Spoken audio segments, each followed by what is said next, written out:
Hello everybody and welcome back to the Castles, Cantrips and Conniptions podcast. Today is episode 7 and we are so excited to get back into it. My name is Edward. And my name is Evan. And this is our podcast where we discuss all things fantasy, from movies, video games, series, swords, me raging about Gollum socks, everything. Yep, call back to the last episode. Call back to last episode, make sure to check that out. We got into some pretty funky stuff about Gollum's footwear. Yeah. Yes, so shall we begin? Evan, you had some stuff prepared for today. Yeah, first I'd like to apologize for last episode. Yeah, me too. Well, it's not what you think. I mentioned it was episode 5, but it was episode 6. Because I'm... Oh my god. Because of my brain. But I hope that wasn't too confusing. As well as, Should of course, be fine. the late upload. Yeah, I've been having a lot of trouble with my internet provider over the last week or so, I think 2 weeks now, where my internet just won't start or will work for a second and then just not work. I've been trying to get it fixed, but they don't acknowledge that there's even a problem, so we'll see. Right now it's working, so we're taking advantage of the situation, and I hope it will be fixed in the future so that we can just get back to normal as we are doing now. Yeah. But without any further delays. Yeah, absolutely. And if Edward can't upload the episode, then I hopefully will, if I'm available. But yeah. Hopefully by now, before this episode goes out, or close to when it goes out, we should have something to make up for. It's really fun. I'm not sure we can talk about it yet because it's technically not up yet at the time of this recording. But it's something super fun, something we really enjoy. So yeah, maybe we'll talk about it next episode. Yep. But yeah, so I did have something. If you don't mind me getting into this. No. Let's get started.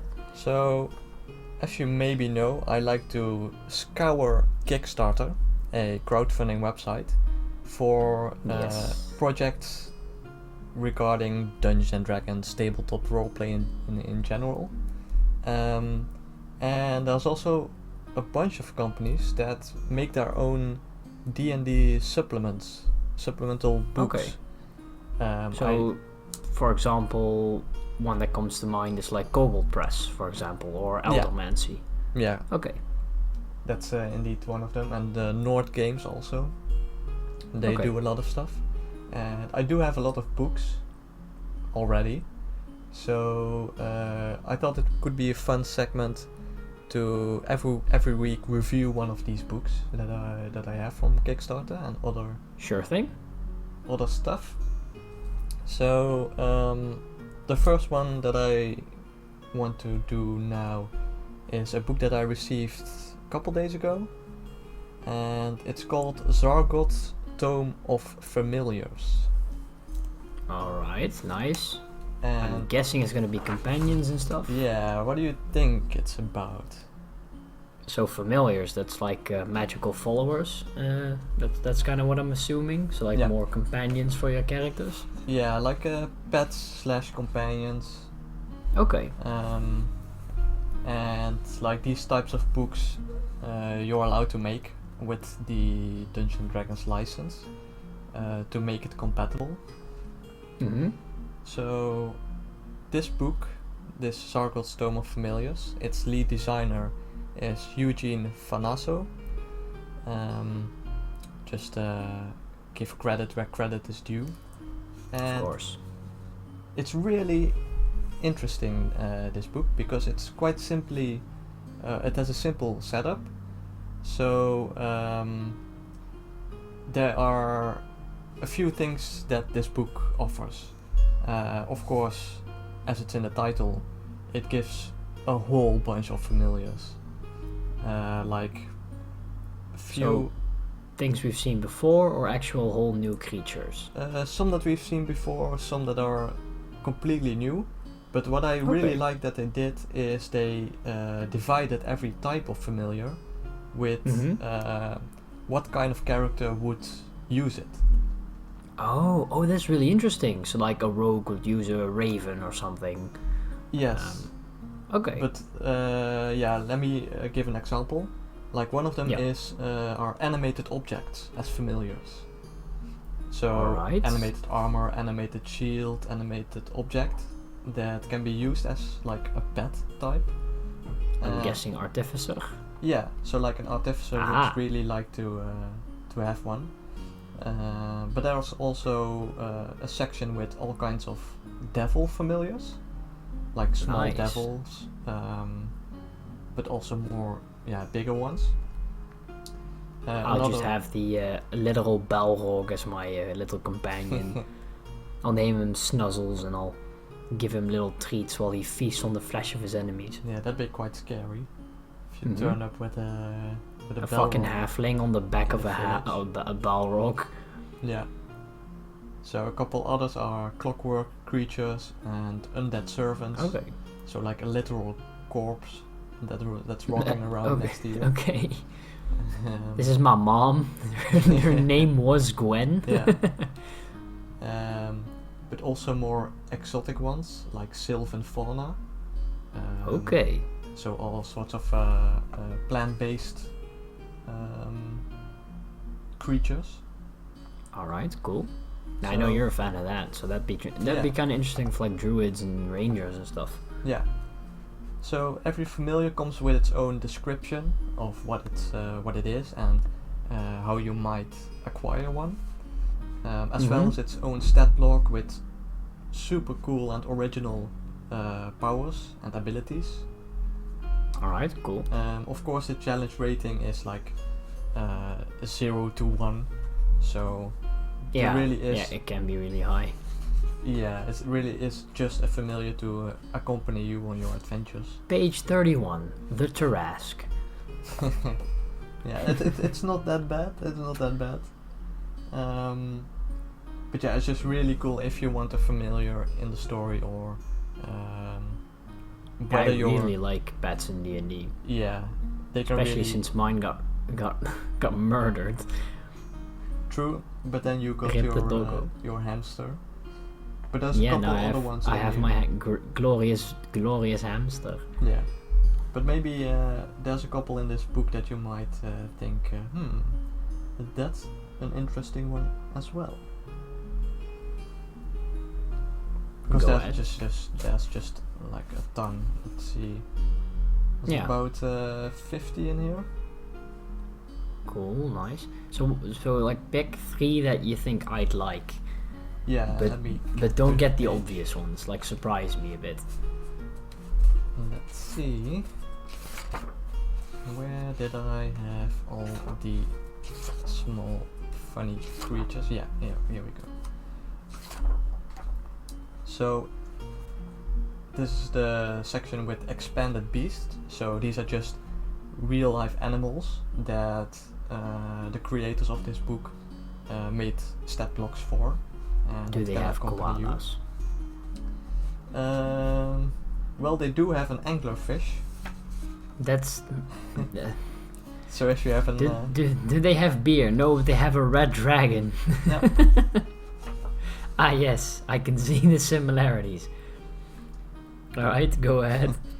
But like these, and let's see, what's one that you wanted a tiny creature, right? Or like Yeah, relatively yeah. small? I mean, it depends on the character, but generally I like the tiny ones better because they're more for roleplay than actual use. Yeah.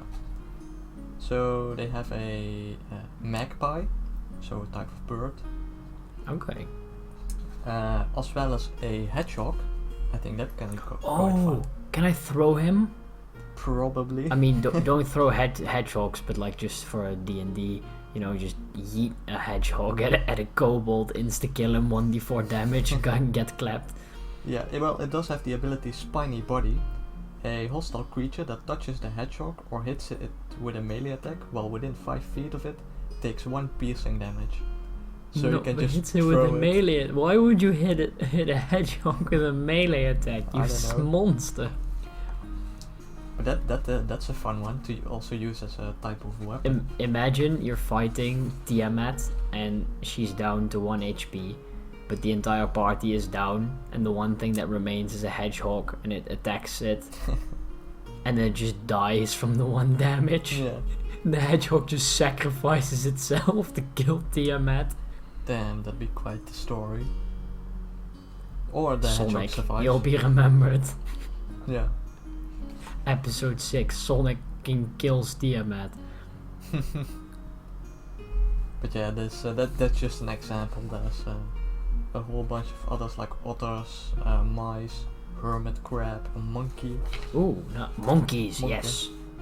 Raccoon, Turn to pangolin, possum. possum. Yeah, just imagine like a Rat King character, but it's just possums. And he's a druid, and he can change into a possum, so he's got a posse of possums. Yeah, was it the Pied Piper? That story? Yeah, but then it's the guy. posse, the possum posse. Possum Is it the posse. Pied Piper, but then the possum posse. Yeah. Yeah, that's cool. And probably the funniest one here is Axolotl. No. Just What use did they have? they have regeneration. How many hit points? Like 2? One. Just a one. So how would that even work? Well, they can They just be regrow their body parts, but I'm afraid with 1 hit point you cut off a limb, and that will probably go down. insta-kill. Yeah, just like you cast Fireball. The Axolotl takes 36 fire damage. Ah, it's fine. It's got restoration. Yeah. Greater restoration. Yeah. True. It knows greater restoration as a cantrip. The Yeah, as a material cantrip. components are the Jeez. souls of orphans.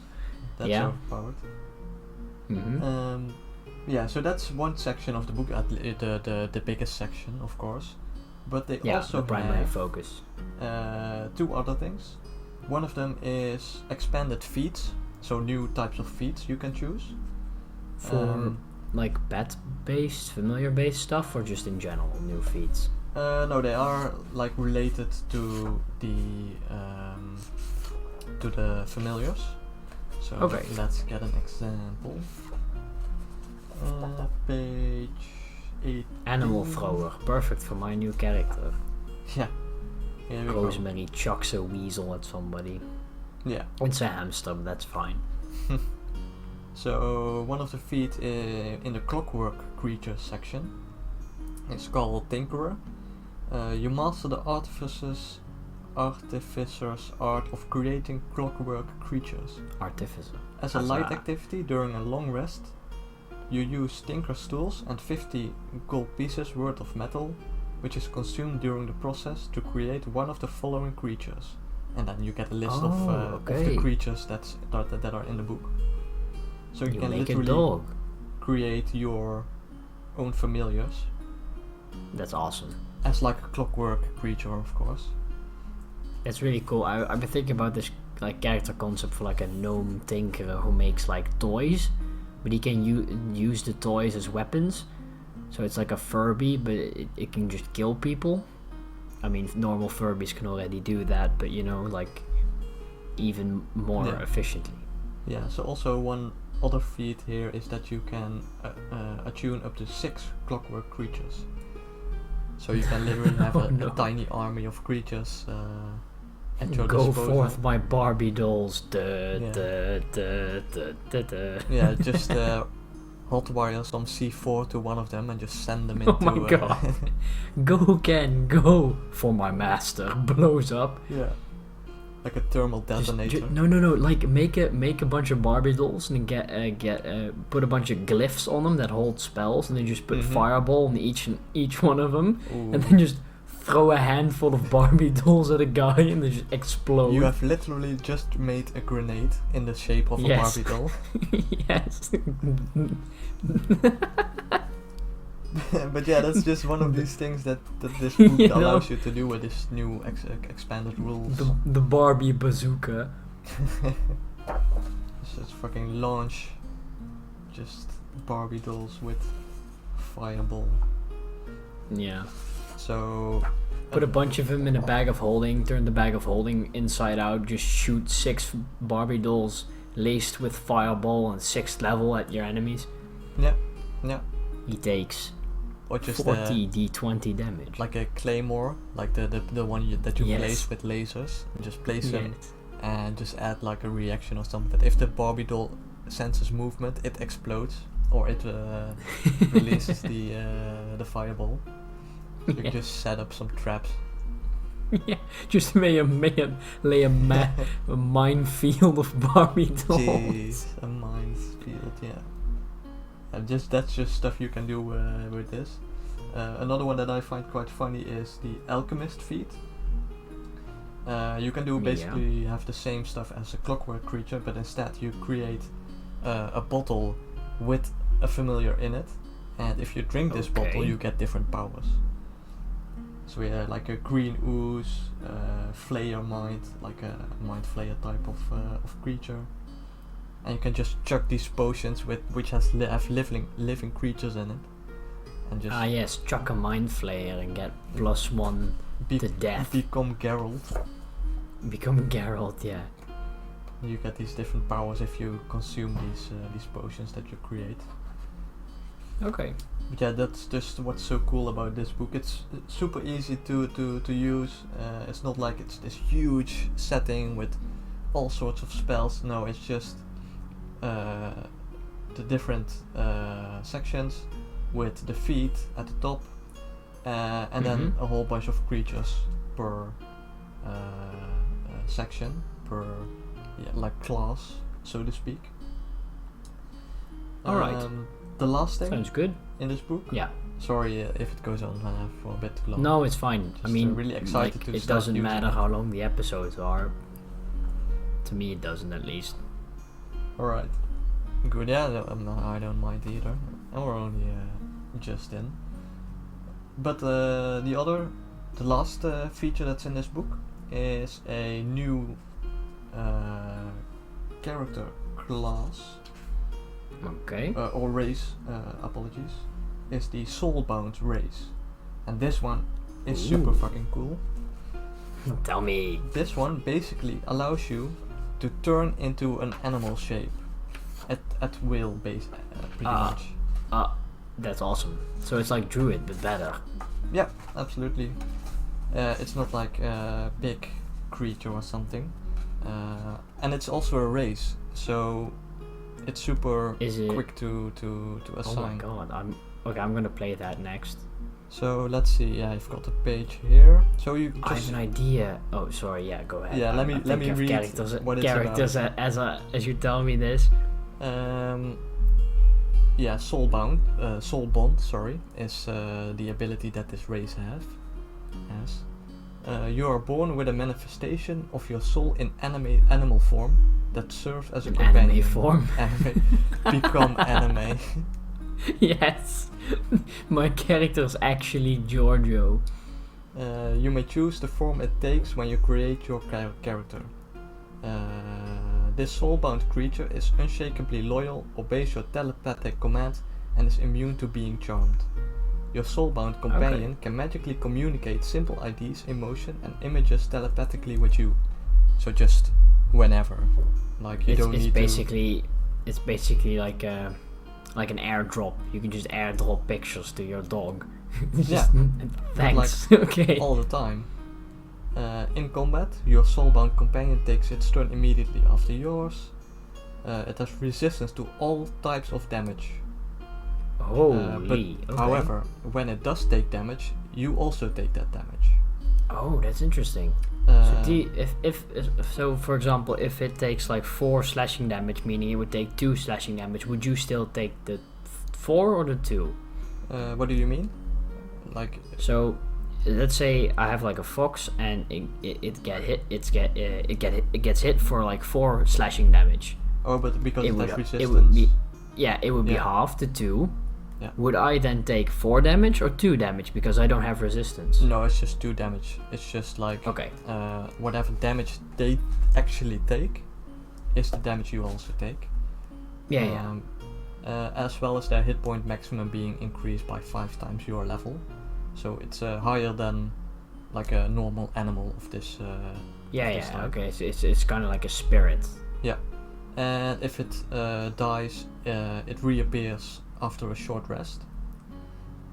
And as an action, you can see through your soulbound companion's eyes, and what they hear and see, like you also see and hear. So That's you so can cool. send it into a place to scout it out, and then you can Have it be an literally owl. just already know everything that's going on inside, because it doesn't require to convey the messages to you in simple terms. It can do, but as an action, you actually can become this creature pretty much. And one of the other things that I found quite cool is dream sight. While you sleep, you can perceive through your soulbound companion's senses. So if it's like a night owl or something, while you sleep, you can still see the world through your companion's eyes that are just out there. Oh, that's so cool. So they just have a drone flight over the city from your owl. Yeah, precisely. Oh, that's so cool. That's really unique. I've never heard of anything like that before. Yeah. Well, I think the druid has something like this, but it's Yeah, a I bit mean more the druid complicated. can turn into animals, of course, Yeah. but that's kind of the staple of the whole class. But Yeah, you but know, that- so exactly. this is very unique since it's like a separate creature as well. Yeah, it's a race. This as well, and not just a class. So you're not really attached to being a druid. It's just a race. If you could like become a druid and have this race, and then like kind of talk with it about your DM, that you can, instead of your wild shape being all animals, you can turn into your soul bound thing and be a bit stronger for it. So you could like, you know, Yeah, you can. balance that out, but it would be really interesting character concept. Yeah, you can do so. Absolutely. Currently, I'm thinking of like a monk or something that can like turn into an animal and then be really sneaky or something like that. Yeah. Yeah. So that's that's awesome. Yeah. That's super cool. Super easy to use. The book is really nicely formed and edited. Like they have descriptions for every beast with a stat block, and most of them have a accompanying image. Okay, Even that's awesome. like the layout and text font is the same as your normal D&D book. So it's really high quality. I'm really happy with it. So it's from, again, to repeat the maker and the Kickstarter it's from? Yeah, it's called Zargot'S Tome of Familiars, and its lead designer is Eugene Fasano. Alright, we'll put like a link to it in the description. Yeah, if they have a website themselves. I assume if we have any way to do that, we will. Yeah. So yeah, that's just one of the books that I have. Awesome. And I really look forward to using it. Just to give to your players. The race like, hey, sounds really interesting. if you want a companion, here's a book that has basically everything you need without scouring the player handbook or doing weird stuff. Just super simple. Or playing a ranger and having your dog die. Sad. Yeah. Rip Fenrir. Fenrir. Rip the bozo. Alright. Yeah. Yeah. So did you have anything else prepared for today? Nothing particularly. Did you find anything? Nah, I've just been chilling. No, just kidding. I've been extremely busy. Something. Oh yeah. Did you see the teaser for the Lord of the Rings? I did see it. I did not watch it yet. So I'll be completely frank. I did see the title, Rings of Power, which is like funny because it's Lord of the Rings, the Rings of Power. Yeah. And also there's rings. So yeah. If people didn't know what it was already about, they. Guys, did you hear it's about rings? It's not about the Olympics. It's about rings. It's called Lord of the Rings, but just in case you don't know it's about rings, we will also give it the title The Rings of Power. Yeah, and we'll use actors from The Ring. And no, I'm kidding. Nope. But no, it's. I hope it includes Gollum's sock. Not this again. But just fill it with beans. Yeah, since you haven't seen it yet, it's not really special. It's just the title. There's no visuals. Yes. Of the actual title, show. Thank you. Just the title, but the way they did it was quite interesting. There's a behind the scenes of the making of this teaser. So they're really putting their marketing team to the test. Yeah, I mean, okay. Yeah, it's alright. It's like it's Amazon. They got money enough. Yeah, it's not CGI basically. So watch the teaser. You think it's CGI, then go watch the making of, and it's actually real, like IRL made. Like it's a bit hard to describe if you haven't seen it yet. But So yeah, all right, cool. I will. Yeah. But are they gonna? Is there any news about how they're gonna do like the orcs? Are they gonna, if there are any orcs, are they gonna do it like CGI orcs or the mask orcs, like the makeup orcs? No, I haven't really searched around for much information. I'd like to be surprised. Also, we will probably get more information. That's true. In a few months, but no, I have no idea. Okay, well, I'm hoping for the makeup orcs because I'm one of those people like, oh, the CGI orc bad. Yeah, I think they will have some CGI. Or I mean, of course they will. Of course they'll have CGI. I don't mind CGI. I'm just saying like the orcs in like the original movie look better than in the new Hobbit movies. In the original movies, then they look better than the Hobbit because they were actual people with actual creepy ass masks. Yeah, and they've got the budget, so they do. I mean, I think CGI might even be more expensive than making those masks. Yeah.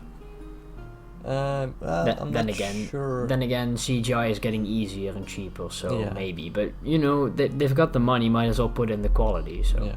Or do like close-ups with like actual masks and people, and have in the background like maybe some CGI stuff. Yeah. But I think there are a lot of companies, this is just me guessing, but a lot of companies that worked on the original trilogy with making costumes and masks will have a field day with the show. Yeah. Like if the same companies get selected, of course. Yeah, not even the same companies. If there are new ones that were even inspired by the Lord of the Rings to work on like these types of costumes, because even in LARP, live action roleplay, you have companies that make orc masks to roleplay with. Yep. Even rat masks, zombie masks, you got all that stuff. Yeah. Yep. And they're really high Speaking quality. Speaking of LARP, in detail. Yeah, they are. Can I go into a small, very short tangent about LARPing and costuming? You can go on a really large tangent if you want. Yay! Okay, awesome. First things first, I've been working on a cosplay of my D&D character that I'll be playing in Avalon, the campaign. Yeah, Rosemary. I haven't been able to find an instrument. I'm probably going to get a flute because he plays that as well. But I've been like piecing together a costume from old stuff that I have and that I found, and some stuff that I have. That's awesome. Also, the costume event that I want to go to, I think in April, is probably going to take place. So I'm gonna buy tickets for that. Oh, they were already on sale. Like it's already confirmed, but I'm like, okay, if it's allowed, we will. Oh yeah, they are allowed. I just watched the thing, the government thing. So they are allowed to have the event. It's just gonna have less people, but that's okay. Okay, cool. Yeah, so I'm really excited to go some like cons and events and wear some of my cosplays, because I've been aching to wear my new armor that I bought, the new of course, polyurethane armor I bought from Epic Armory. So I'm really excited for that, to wear that to a convention or something. So that's what I've really been waiting for a long time. So I'm happy. Yeah, so that's why this convention, Or is it Yes. a LARP convention or? It's more what I'm talking about right now is more like an event. It takes place outside and it's just a costume and cosplay event. Right, and you want to... You can cosplay anything you want, and there's like shops there and festival stuff. I'm going full fantasy, of course. Right, And you want to maybe go my in, girlfriend will come with, but I'm not sure yet. in the Rosemary or your other costume? I'm going in my armor right now because that's the most complete, and that's like the one I haven't really been able to. That's the most complete, so that's why I'm probably gonna wear it. And there's another edition of it later this year, and then maybe I'll do Rosemary. So we'll see. Okay, cool. But yeah, that's the Edward's cosplay corner. Moving on. Is there anything in cosplay or LARPing that have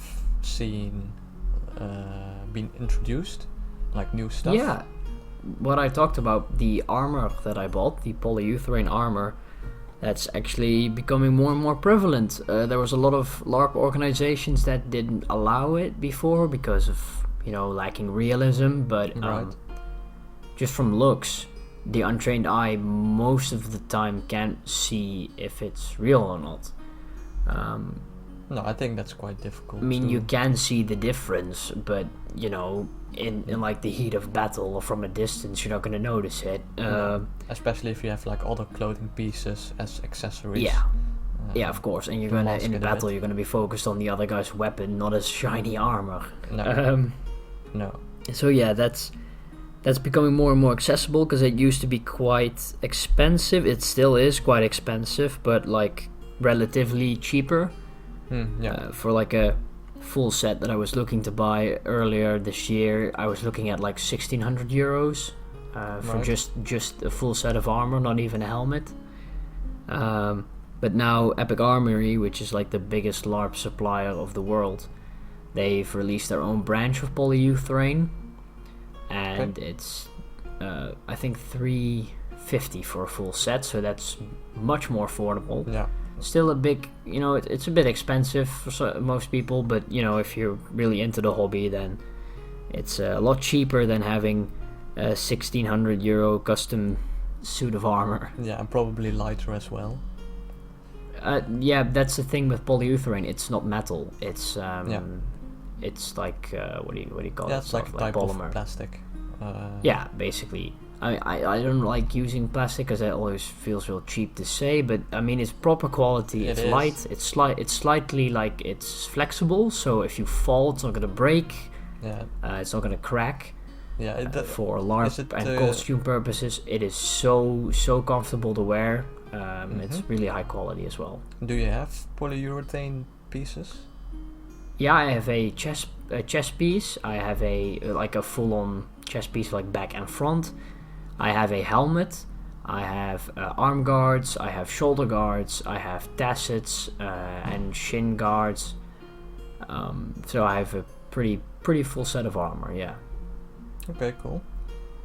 Is it easy to clean?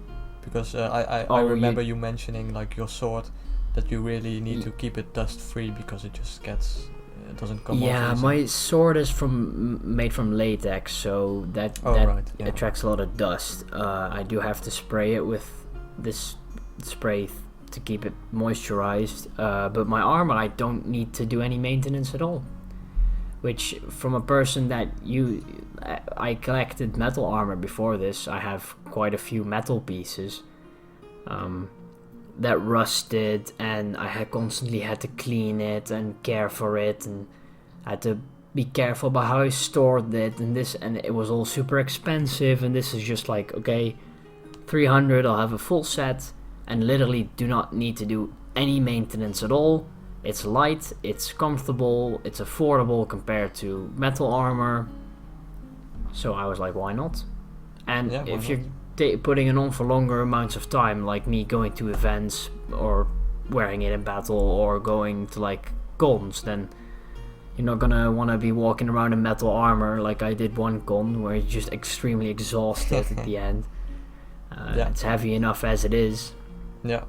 So But at yeah. least it looks real and it feels real. It looks real. It feels real to the wearer. Yeah, I mean it's not as heavy, of course, but you know, it really gets the like fantasy atmosphere. Like it definitely does get you like in that. At least it gets me in that mindset of like, okay, I am not Edward. I am Lord Dingleberry. I don't know, man. I'm some character. So that really helps with like immersion. So I really enjoy that set. Okay, cool. Yeah, if you and you, how many costumes do you have? Like, I mean, I can technically, yeah, I have a mix lot and of just match. pieces that mix and match, but like preset, I suppose I'd have 3. I got my like main costume, my black sort of armor, with my black tab, my black cloak, and then just my polyurethane armor. I have my metal armor set, which is like a Templar, a Knights Templar. I have a great helmet with that as well. And I'm working on the Rosemary costume, and then I can just always interchange parts and make a whole new just sets of regular clothing. I can put on my gambeson, I can not put on my gambeson. I've got belts out the wazoo. Alright. So yeah, I can pretty much make a lot of sets.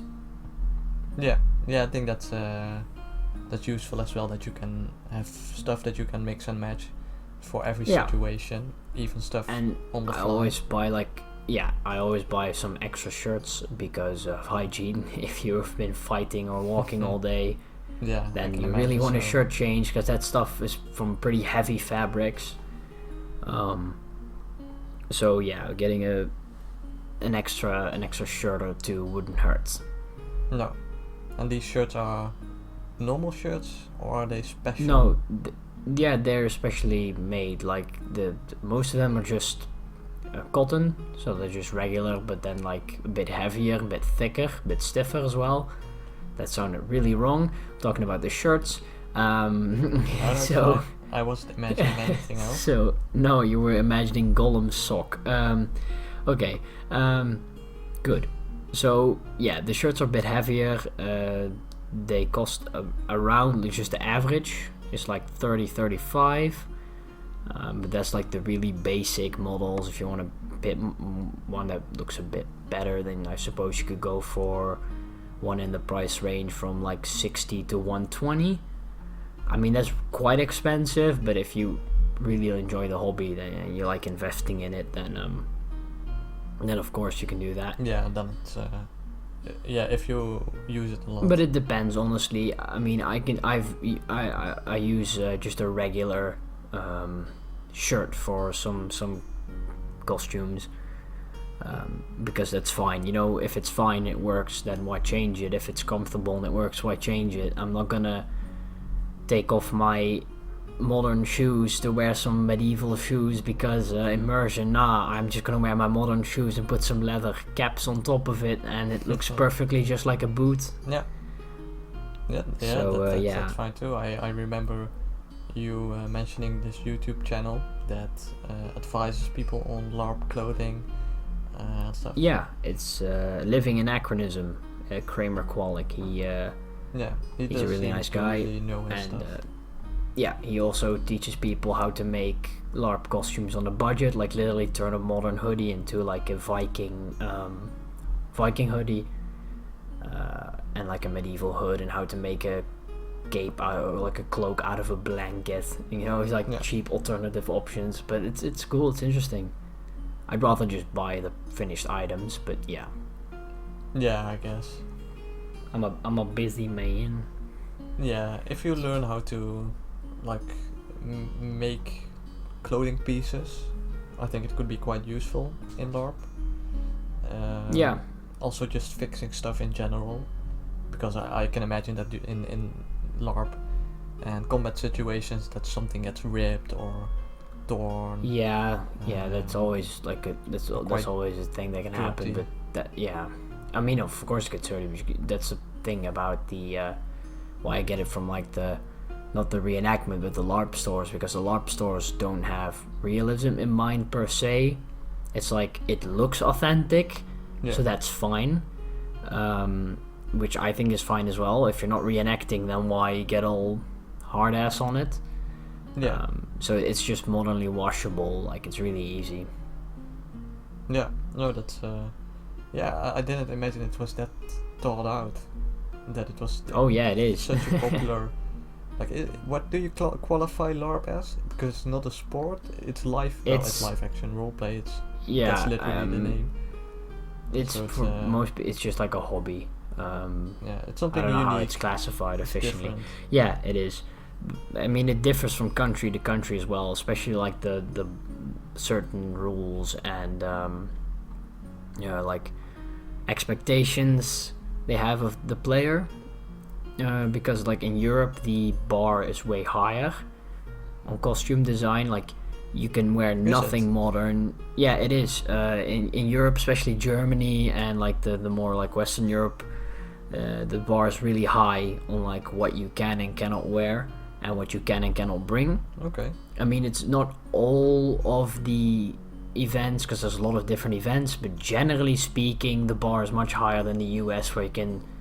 There's some events where you can just show up with like as I said, like a blanket around your neck and a stick. Well, not a stick, but like a really basic rudimentary weapon. Right. Well, that's interesting. So yeah, so there's a, but then again, it does safeguard the quality of the LARP games. If there's just a bunch of people showing up in their like modern clothes, then it doesn't really help the immersion.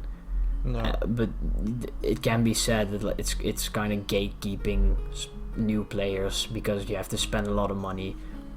I think in total I've spent over €1,000 on my like one of my armor sets alone, and like my complete costume. So it's an expensive hobby, but it's a fun one, and I do it with other people, so that makes it fun too. Yeah, like for that kind of money, you have like a decent gaming PC nowadays. Yeah, so, it's just but what you that's find. That's the thing. Like, you can't make gaming like PC parts. You can't make that. So you can make a lot of things yourself, and you don't need to spend over 1,000 like I did. But I'm lazy, and I just prefer to buy something that's already finished, so I don't have to think about it anymore and just put it on. But that's your personal preference. There's people who make everything themselves and it looks amazing, and there's people who buy everything like I do. Yeah. It kind of depends on how much money you have, how much money you're willing to spend, and how lazy you are. Yeah, of course. Yeah. But back to the Europe bit. Do you think it could be because of the Europe's history, with more, like, of course? No, I think it's more. I think it's more Europe's. Like, this is getting pretty deep, but I think it's more like Europe is. In America, it's much more inclusive in certain things, with like hobbies and activities. The bar is much lower in America. Like, most people can get into like a club for something. Most people can get into I don't live there, so I'm not sure, but what I've heard from the whole community, like, most people can just sign up for a LARP game, come there, show up with a blanket and just to have fun, because that's ultimately just to have fun, of course. But then Europeans, or the European like community, is much more serious about it. I suppose they really like to safeguard the quality of the play over the quantity of the play. So they'd rather have like 100 players all properly equipped, no modern thing in sight, versus 200-300 people all having a blast, but they're all just pretty much walking around in pajamas. Right, so it's more about immersion and really becoming your character. I think so. I mean, I've not had that much experience LARPing per se, more costuming, but what I've heard and gathered from people that do play a lot, and what I've gathered from like chat boards and stuff, is that the European LARPing community is a bit more gatekeepy than the American community is, with advantages and disadvantages on both sides. Yeah. But I think as time goes on, also European organizations will be more inclusive. Maybe I suppose. even Yeah, I mean, I suppose so. Yeah. help setting up a character or They offer that. outfits. They do offer that. They do, like the one I plan on going to. They offer free, like a free session almost. Speaking D&D terms on like how to make your character and actually play. And they don't expect you to show up fully geared. You can hire stuff. So it's not that bad, but I mean, I'm just in general, I'm saying that the European LARPs and reenactment scene is a much more more serious place than the American one, generally speaking. But then again, it is more elitist in certain ways. Yeah. No, I can understand both sides to the argument. Yeah, me too. Yeah, I mean, the more the merrier, but at the same time, you don't want to see some guy walking around in jeans. That kind of ruins the immersion for a pretty expensive hobby. Yeah. So. Yeah, you do a lot of work on your costume and really get into character and really make this effort to make it fun and immersive for everyone else, and people that don't and just turn up basically as is with like a hoodie and jeans. So, yeah, they kind of maybe ruin it for them, and for the people that really do try to make an effort. Yeah, and on the other side, it's like people want to get in but don't have as much money to spend, and they just can't join because they don't have as much money as the others, or are not willing to invest as much money, which is also a big thing. Most people can afford it, but they're just like, why would I spend over 1,000 on a costume that I wear 3 times a year? But then again, you can make something with existing clothing pieces that is cheap, I mean, you just real. have to be willing to put in the work or spend the money. Yeah. It's either way. But I think people who want to play LARP because it's not the most popular thing. It is rising in popularity across the world. But even still, I haven't heard many people who LARP. Not even people who are into gaming or Dungeons and Dragons. No, because it's real unique. It's unlike anything that really exists. It's a mix of acting. It's a mix of role playing. It's a mix of like sort of sportsmanshipy fighting. You know. Yeah.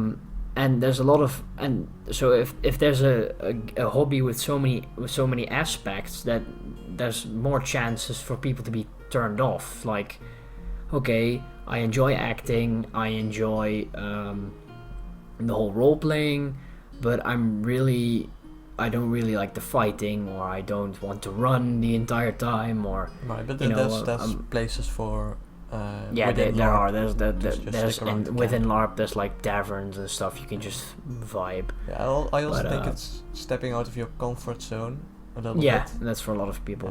Also, that's imagination, because I know that a lot of people just don't really have the vivid imagination that like people who game or play D&D have. Write stories or really want to become a character or really experience this unique world that isn't your own, and really take themselves seriously while doing it. Yeah, that's also quite. That's I think one of the biggest things scary. for people. Just can't take themselves seriously when they're talking like that, because we've seen the LARP and D&D kids on TV, and they're stupid and they're they're nerds, and they don't want to take themselves seriously, but but they do take themselves seriously, and everyone in that's the there end is inclusive. So that was I I didn't actually really expect the episode to go that way.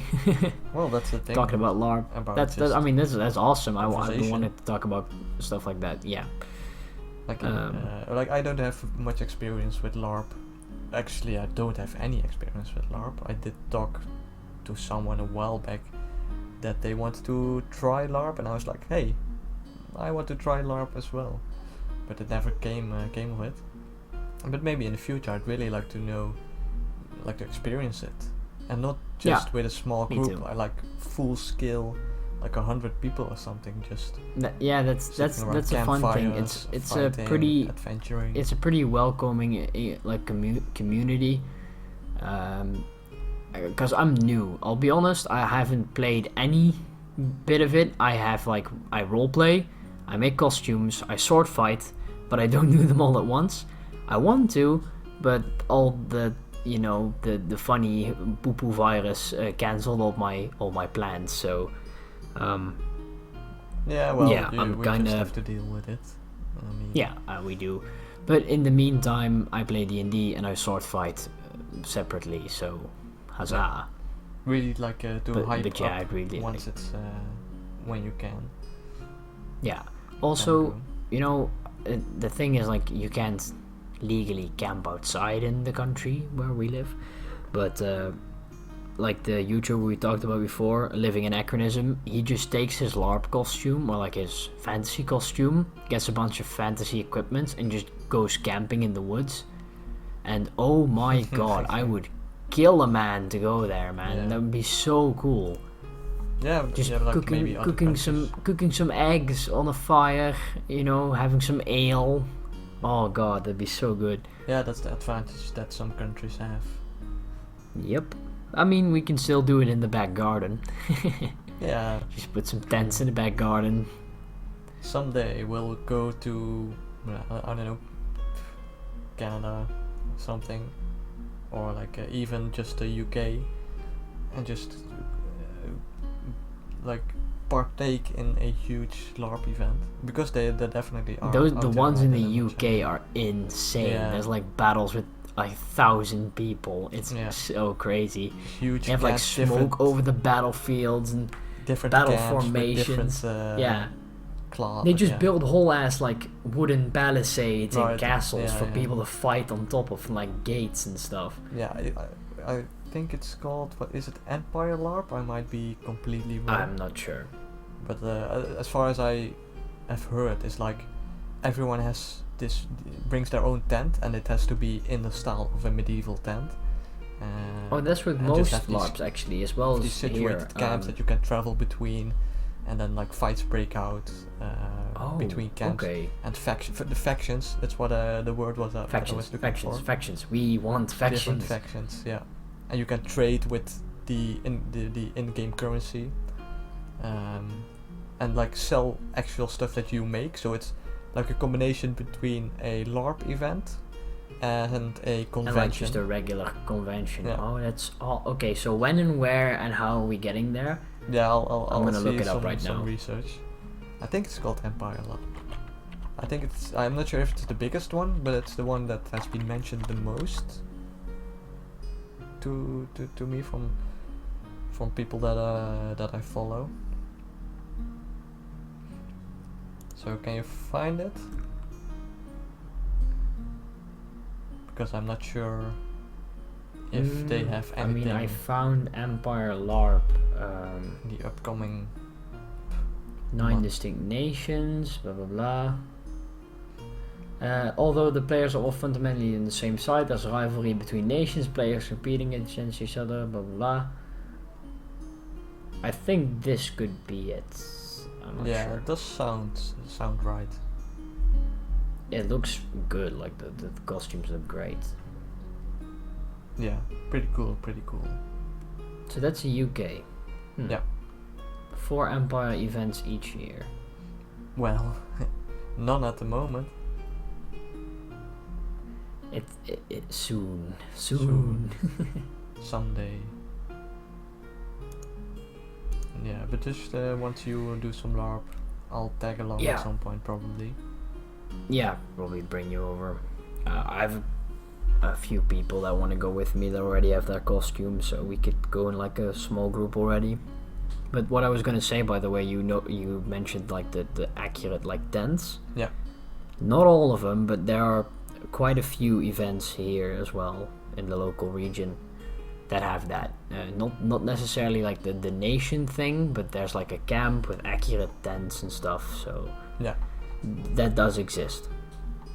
Okay, cool. That's pretty interesting. Just to increase immersion, which is what our kind of nerds are looking for. all Immersion the time. everywhere. Yeah, everywhere. In everything we do. Yep. So, Alright. should we close the episode? Yep. Call it quits. Alright. Yeah. Thank you everybody for listening. This has been the Castles, Cantrips and Conniptions podcast. We would like to thank you for coming over and just hanging out with us. If you could please make sure to subscribe and leave a like and leave any comments you had regarding thoughts you had about the video, or if you want to just tell us a funny story, we don't care either way. We'll read them and respond. We're learning So new thank stuff. you all for listening. We're getting more comfortable talking in this We podcast are. form, just cracking jokes. Yeah, just we are finding really, our really voice. finding our style. Yeah. Yeah, And style indeed. so thank you all for listening, and Thank you very much. We'll see you in the next episode. See you next time. Bye bye.